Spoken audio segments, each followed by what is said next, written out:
అందరికీ నమస్కారం. నా పేరు రమ. 'ప్రేమ ఎంత మధురం' 24వ భాగం. రచయిత పున్నాగవల్లి తాన్య గారు. ఏంటన్నయ్య మీరిద్దరూ కలుస్తున్నారని సంతోషంలో నన్ను పొగడ్తలతో ముంచెత్తున్నారు అంది లిఖిత. పొగడ్తలు కాదమ్మా, మా జీవితంలో తెలుసో తెలియక ఏర్పరచుకున్న అగాధాలను తగ్గించే ప్రయత్నం ఈ ఇంట్లో ఏ ఒక్కరూ చేసిన పాపానికి పోలేదు. నువ్వు వయసులో చిన్నదానివో పెద్దదానివో గాని నువ్వు మాత్రం ఒక అడుగు ముందుకు వేశావు. నీ రుణం నేనెప్పటికీ మర్చిపోనన్నాడు సుధాకర్. రుణాల వరకు ఎందుకన్నయ్యా? శాలిని మీరు ఒక్కటై సంతోషంగా ఉంటే అదే నాకు 10,000 అంది లిఖిత. ఈలోగా వనజాక్షి ఎవరో ఇక్కడ తిరుగుతూ ఉండడం నేను గమనించాను కానీ తప్పించుకున్నాడు. ఎటు వెళ్ళాడో కనిపించడం లేదు. కుక్కలను 4 వదలండి అని అంటూ సెక్యూరిటీ గార్డ్‌కి చెప్పడం వినిపించింది. సుధాకర్‌కు 4 కుక్కలను వదిలాడు సెక్యూరిటీ గార్డ్. ఆ కుక్కలు గార్డెన్ అంతా కూడా అటూ ఇటూ తిరుగుతూ ఉన్నాయి. దాంతో ఏం చేయాలో తోచలేదు సుధాకర్‌కి. అది గమనించిన లిఖిత, మీరు లోపలికి రండన్నయ్య. మెయిన్ డోర్ తీసి సెక్యూరిటీ గార్డ్‌కి కుక్కల్ని ఆపమని చెప్తాను. అప్పుడు మీరు బయటికి వెళ్ళిపోవచ్చు అని అంది లిఖిత. కాసేపటి ఆలోచన తర్వాత అదే సరైనదని నిర్ణయమని గదిలోకి వెళ్ళాడు సుధాకర్. గది తలుపును తెరిచి మొదటగా తాను బయటకు వచ్చి ఎవరన్నా ఉన్నారో లేదో అని చూసింది లిఖిత. అక్కడ ఎవరూ కూడా బయట కనిపించకపోవడంతో గదిలో ఉన్న సుధాకర్‌ని చూసి, రండన్నయ్య ఎవరూ లేరు. మీరు త్వరగా బయటకు వెళ్ళిపోండి అని అంది లిఖిత. లిఖిత మాటలు విని గదిలోంచి 2 అడుగులు బయటకు వేశాడో లేదో, ఓరి పాపాత్ముడా! ఇంతకు తెగించారిద్దరూ కలిసి అన్న గొంతు విని ఒక్కసారిగా హతాశులయ్యారు సుధాకర్, లిఖిత. తన గదిలో ఉన్న కిటికీలోంచి యువతలకి చూస్తూ కనిపించింది వనజాక్షి. పరిస్థితి సుధాకర్ త్వరగానే అంచనా వేశాడు కానీ లిఖితకి మాత్రం ఏమీ అర్థం కాక అలా చూస్తూ ఉంది.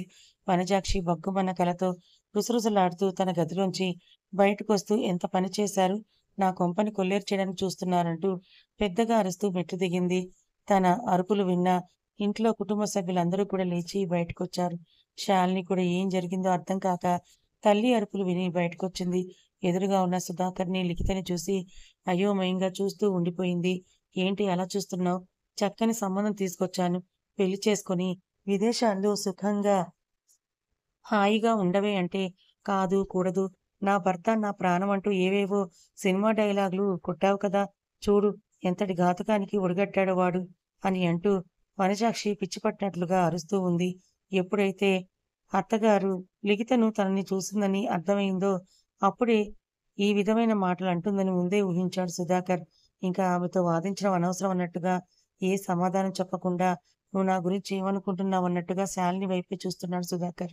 విషయం ఏమాత్రం అర్థం కాని లిఖిత మాత్రం అర్ధరాత్రి పూట శాలిని చూడ్డం కోసం సుధాకర్ వస్తున్నాడని తెలిసి వనజాక్షి ఈ విధంగా అరుస్తోందేమో అనుకొని, అత్తయ్య గారు, అన్నయ్య గారు శాలిని కోసం వస్తున్నారు.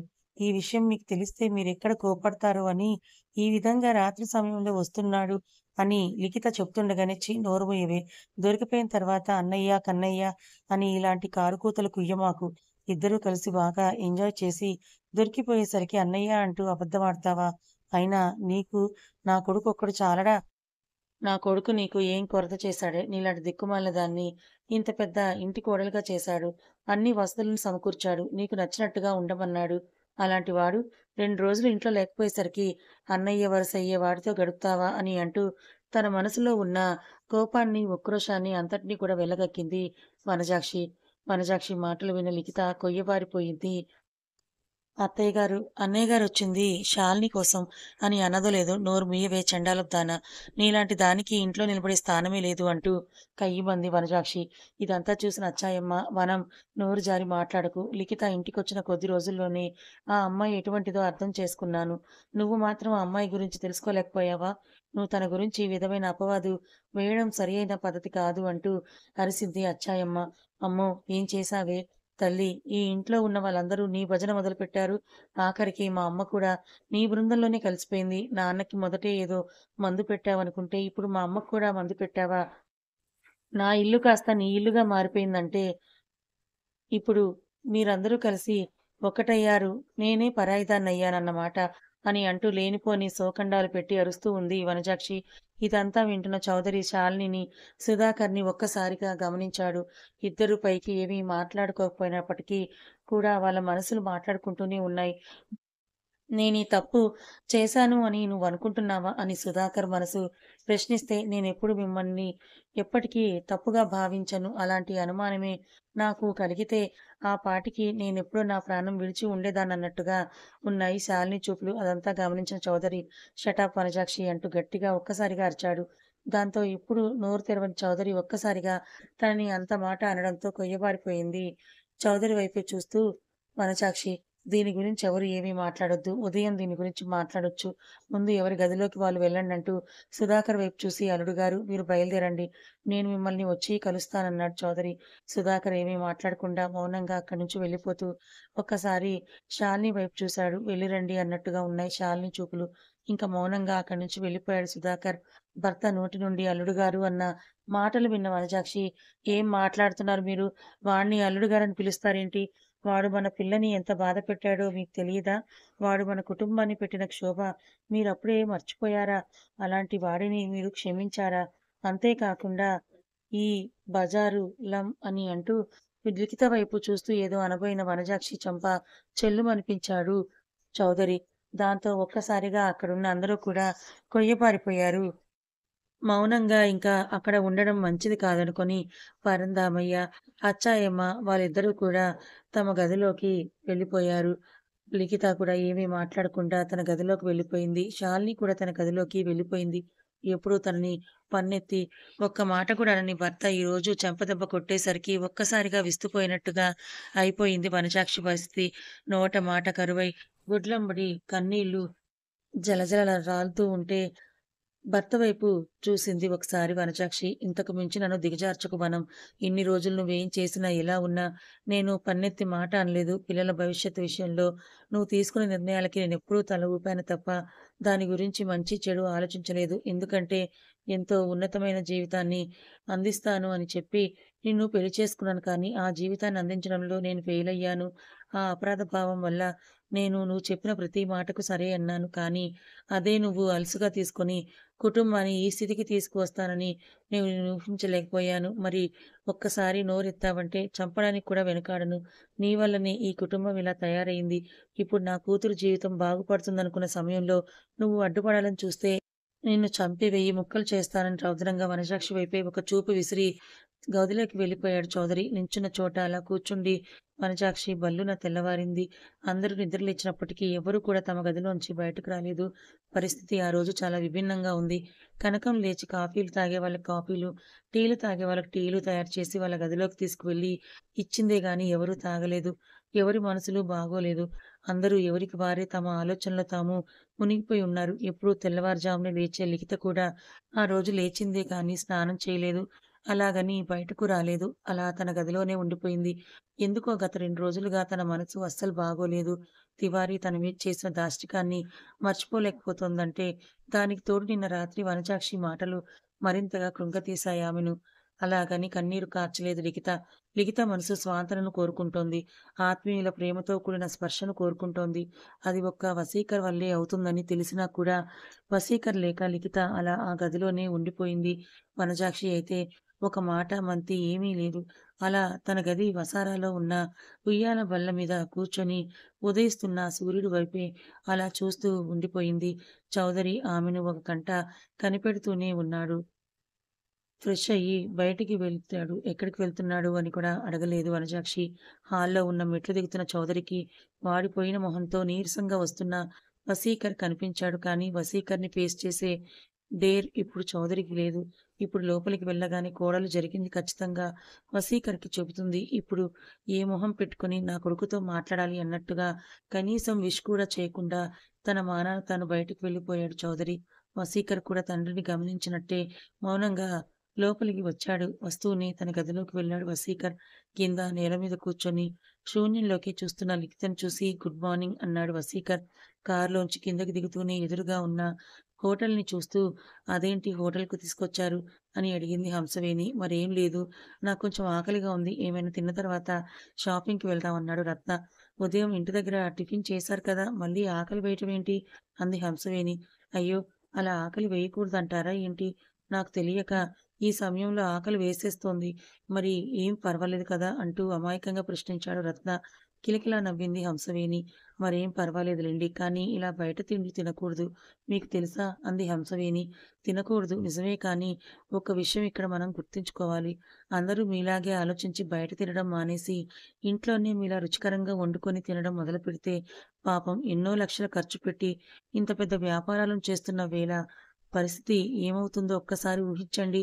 అందుకే నాలాంటి దయార్థ హృదయులు వీరి గురించి ఆలోచించి అప్పుడప్పుడు ఇలా బయట తింటూ ఉంటాం అన్నమాట అన్నాడు రత్న నవ్వుతూ. ఓహ్!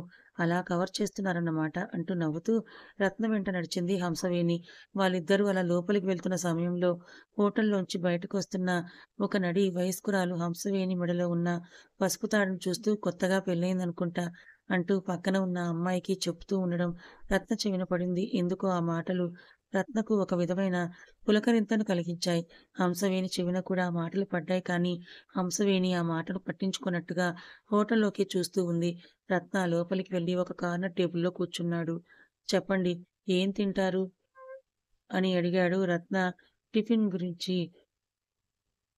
టిఫిన్ అని అంది హంసవేణి. ఆ మాటకి నవ్వుతూ టిఫినే అండి. అదే ఏం తింటారని అడిగాడు రత్న. ఏమైనా పర్వాలేదు. మీకేది ఇష్టమో నాకు అదే ఇష్టం అంది. నాకు పూరి అంటే ఇష్టం. మరి మీకు అదే చెప్పమంటారా? అన్నాడు రత్న. సరే అన్నట్టుగా తలూపింది హంసవేణి. రత్న 2 పూరీలు ఆర్డర్ చేశాడు. రత్న ఎటో చూస్తున్నట్టుగా చూస్తున్నాడే కానీ, మాటి మాటికి రత్న చూపులు హంసవేణి వైపుకే వెళ్తున్నాయి. తన చూపులను కంట్రోల్ చేసుకోవాలని చేస్తున్న ప్రయత్నం అంతా విఫలమవుతూ ఉంది. హంసవేణి అక్కడ ఉన్న మెనూ కార్డ్‌ని చూస్తూ అసలు నన్నడిగితే ఆ వ్యాపారాలు, ఈ వ్యాపారాలు చేయడం మానేసి ఇలా టిఫిన్ బిజినెస్ పెట్టుకోవడం మంచిదేమో అంది. అక్కడ ఉన్న రేట్లు చూస్తూ హంసవేణి. ఆ మాటకు రత్న మీరు నిజంగానే సిద్ధపడి అలా టిఫిన్ బిజినెస్ పెట్టాలే గానీ విపరీతమైన డిమాండ్ ఉంటుంది అన్నాడు రత్న. హంసవేణి కూడా చిన్నగా నవ్వి చాల్లేండి మీ వెటకారం. నా వంటలను వెక్కిరిస్తున్నారా? అని అంది హంసవేణి. లేదు లేదు. మీ వంటలు ఎవరైనా సరే ఒక్కసారి తింటే చాలు. మళ్ళీ మళ్ళీ మీ చేతి వంటే తినాలనిపిస్తుందన్నాడు రత్న. అంతలో వీళ్ళు ఆర్డర్ చేసిన పూరీలు రావటంతో తినటం స్టార్ట్ చేశారు. ఇంతలో అక్కడ ఉన్న ఒక వ్యక్తి హడావిడిగా అటుగా వెళ్తూ ఎదురుగా వస్తున్న బేరర్‌ని చూసుకోకుండా గుద్దుకున్నాడు. దాంతో బేరర్ తెస్తున్న ట్రే కింద పడింది. ట్రేలో ఉన్న సాంబార్ గిన్నె రత్నం వాళ్ళు కూర్చున్న టేబుల్‌పై పడి ఆ గిన్నెలో ఉన్న సాంబార్ కాస్త హంసవేణి కళ్ళల్లో తూలింది. దాంతో ఒక్కసారిగా అమ్మా! అంటూ చేత్తో కళ్ళు మూసుకుంది హంసవేణి. దాంతో ఒక్కసారిగా రత్న పైకి లేచి హంసవేణి దగ్గరకొచ్చి ఏమైంది? ఒకసారి నన్ను చూడనివ్వండి అంటూ ఆమె చేతులు తీసి పక్కకు తీయడానికి ప్రయత్నించాడు రత్న. ఆమె మాత్రం విలవిల్లాడిపోతూ మంటగా ఉంది రత్నగారు అని అంటూ కాస్త గట్టిగా అరుస్తోంది హంసవేణి. దాంతో నన్ను కాస్త చూడనివ్వండి. మీరు చేతులు అడ్డం తీస్తే కంట్లో ఏం పడిందో నేను చూస్తానన్నాడు రత్న. అమ్మో! నా వల్ల కావడం లేదు. కళ్ళు మండిపోతున్నాయంటూ అరవడం మొదలుపెట్టింది హంసవేణి. దాంతో రత్న బలవంతంగా హంసవేణి చేతులు పక్కకు తీసి కళ్ళు నిదానంగా తెరిచి ఆమె కంట్లో చిన్నగా ఊదాడు రత్న. దాంతో ఒక్కసారిగా అతని షర్ట్ కాలర్‌ను గట్టిగా పట్టుకుంది హంసవేణి అప్రయత్నంగా. రత్న మరి కాస్త ఊది అంతలో బేరర్ తీసుకొచ్చిన ఐస్ వాటర్‌తో ఆమె కళ్ళని కడిగాడు రత్న. కాసేపటికి ఆమె సర్దుకుంది. అప్పుడు చుట్టూ ఉన్నవారిని గమనించింది హంసవేణి. అందరూ ఆమె వైపే చూస్తూ ఉన్నారు. దాంతో కాస్త ముడుచుకొని పోతూ అయ్యో! నేనేంటి ఇలా చిన్నపిల్లలా అరిచాను అంటూ చిన్నగా తలదించుకొని నవ్వుకుంది హంసవేణి. చిన్నపిల్ల అయినా, పెద్ద పిల్ల అయినా కంట్లో ఏవైనా పడితే అలానే అరుస్తారు. దానికి మీరు అంతగా మొహమాట పడకండి అన్నాడు రత్న. అంతే అంటారా? అంటూ నవ్వింది హంసవేణి. మీరు త్వరగా బిల్ పే చేయండి. ఎంత త్వరగా వీలైతే అంత త్వరగా ఇక్కడి నుంచి వెళ్ళిపోదామంది హంసవేణి. సరే అని పైకి లేచిన రత్న వైపే చూస్తూ ఒక్కసారి ఆగండి రత్నగారు అంటూ రత్న చేతిని పట్టుకొని కింద కూర్చోబెట్టేసింది హంసవేణి. ఏంటి అన్నట్టుగా హంసవేణి వైపు చూశాడు రత్న. అయ్యో! మీ షర్ట్ కాలర్‌కి పూరీ కర్రీ అంటింది చూసుకున్నారా? అంది హంసవేణి. రత్న ఒక్కసారిగా తన షర్ట్ కాలర్ వైపు చూసి, ఇక్కడ పూరీ కర్రీ ఎలా అంటిందబ్బా! అని ఒక క్షణం ఆలోచించి, ఇందాక హంసవేణి కంట్లో ఊదినప్పుడు హంసవేణి టక్కున తన షర్ట్ కాలర్ పట్టుకోవడం గుర్తొచ్చి, చిన్నగా నవ్వుతూ నాతో పాటు నా షర్ట్ కూడా ఆకలి వేసిందిలెండి. అందుకే కాస్త పూరీ తినుంటుందన్నాడు రత్న పకపకా నవ్వింది హంసవేణి. బిల్ పే చేసి ఇద్దరూ కలిసి కారులో కూర్చున్నారు. కార్ స్టార్ట్ చేయబోతున్నాడు రత్న. అంతలో ఒక్క నిమిషం ఆగండి అంటూ షర్ట్ కాలర్‌ని హ్యాండ్ కర్చీఫ్‌తో తుడిచింది హంసవేణి. ఆ తుడిచే ప్రాసెస్‌లో రత్నకి దగ్గరగా వచ్చిన హంసవేణిని చూస్తూ ఒక క్షణం తన మనసు లయ తప్పిందనే చెప్పాలి రత్నకు.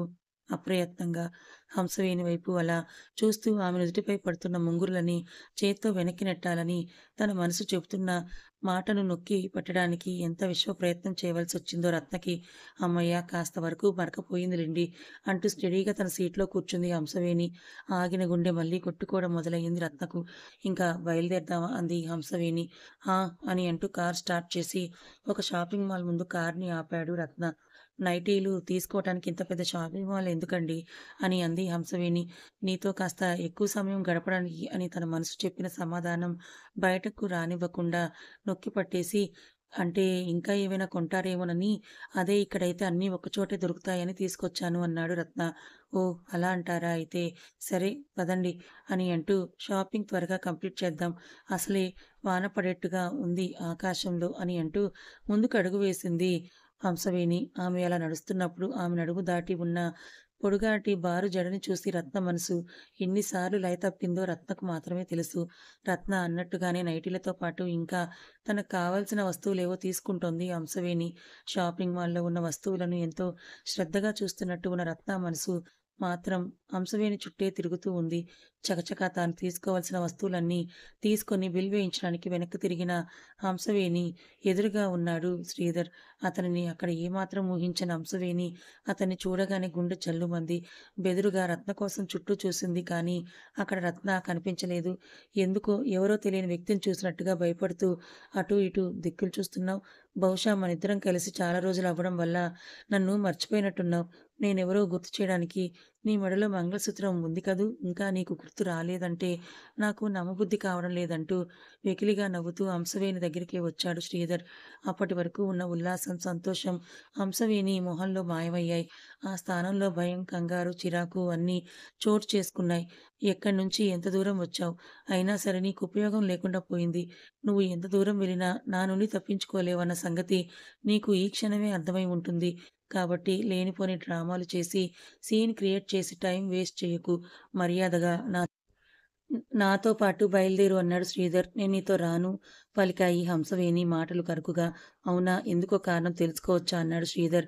నీకు కారణం చెప్పవలసిన అవసరం నాకు లేదు అంది హంసవేణి. నాకు కాక ఎవరికి చెప్తావు?